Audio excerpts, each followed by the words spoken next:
আসসালামু আলাইকুম রহমতুল্লাহি ওয়া বারাকাতুহু। যারা আজকে আমাদের এই ক্লাসটি দেখতেছেন তাদের সবাইকে আমাদের প্রতিষ্ঠানের পক্ষ থেকে আন্তরিক শুভেচ্ছা ও অভিনন্দন। আজকে আমরা যে বিষয়টি নিয়ে আলোচনা করব এটি খুব চমৎকার একটি বিষয়। দেখেন, আমাদের এই জায়গায় আমাদের স্টুডেন্টদের মধ্য থেকে অনেকের অনেক প্রশ্ন থাকে। সেটা হচ্ছে, দেখেন, ইংরেজিতে একটি অর্থ প্রদান করার জন্য, যেমন আমি যদি বলি এ ফ্যান, একটি কলম, অর্থাৎ একটির অর্থ প্রদান করার জন্য এ কিংবা এন এর ব্যবহার হয়ে থাকে। কি ব্যবহার হয়ে থাকে? এ কিংবা এন এর ব্যবহার হয়ে থাকে, যেটাকে আমরা সরাসরি আর্টিকেল বলি, যেটা একটির অর্থ প্রদান করে। এ কিংবা এন যেটা সরাসরি একটির অর্থ প্রদান করে। কিন্তু সবচেয়ে চমৎকার বিষয় হচ্ছে যে এই একটির অর্থ প্রদান করার জন্য আরবিতে কি ব্যবহার হয়। আমরা যে বলি যে কলামুন শব্দের অর্থ হচ্ছে একটি কলম, আমি বুঝলাম যে কলমুন শব্দের অর্থ কলম, কিন্তু একটির অর্থ প্রদান করতেছে কিসে?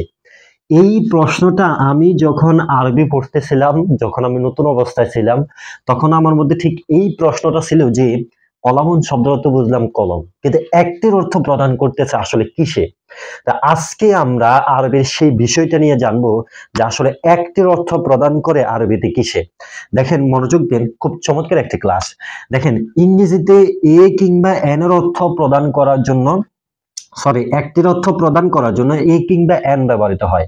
সবচেয়ে চমৎকার ব্যাপার হচ্ছে এ এবং এন এর মতো আরবিতে একটা কিছু আছে যেটা আপনারা অনেকে দেখতেছেন না, বা যেটা আমরা চিন্তা করতেছি না অনেকে। সেটা হচ্ছে এ কিংবা এন এর পরিবর্তে আরবিতে সরাসরি দুই পেশ ব্যবহৃত হয়। শব্দের শেষে তানবিন ব্যবহৃত হয়। শব্দের শেষে দুই পেশ, দুই জবর কিংবা দুই জের। শব্দের শেষে দুই পেশ, দুই জবর কিংবা দুই জের, এগুলো সরাসরি এ এবং এন এর অর্থ প্রদান করে থাকে। এগুলো সবগুলো সরাসরি যদি শব্দের শেষে থাকে দুই জবর, দুই জের, দুই পেশ।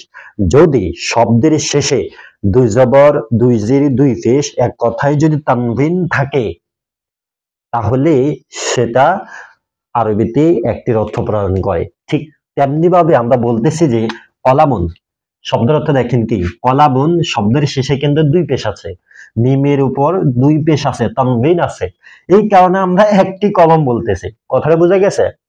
অর্থাৎ শব্দের শেষে যদি দুই পেশ, দুই জের, দুই পেশ থাকে, তাহলে সেখানে আরবিতে অর্থ উঠানোর ক্ষেত্রে আরবি থেকে বাংলায় একটির অর্থ উঠবে বা একটির অর্থ প্রদান করবে। এটাই ছিল আমাদের আজকের এই ক্লাস। অর্থাৎ আমরা অনেকে একটির অর্থ উঠাতে পারি না, একটির অর্থ কোথা থেকে আসছে, কিভাবে আসছে, এটা নিয়ে আমাদের অনেক প্রশ্ন থাকে। তো দেখা হচ্ছে অন্যদিন, আবার অন্য একটি বিষয় নিয়ে চলে আসবো ইনশাআল্লাহ।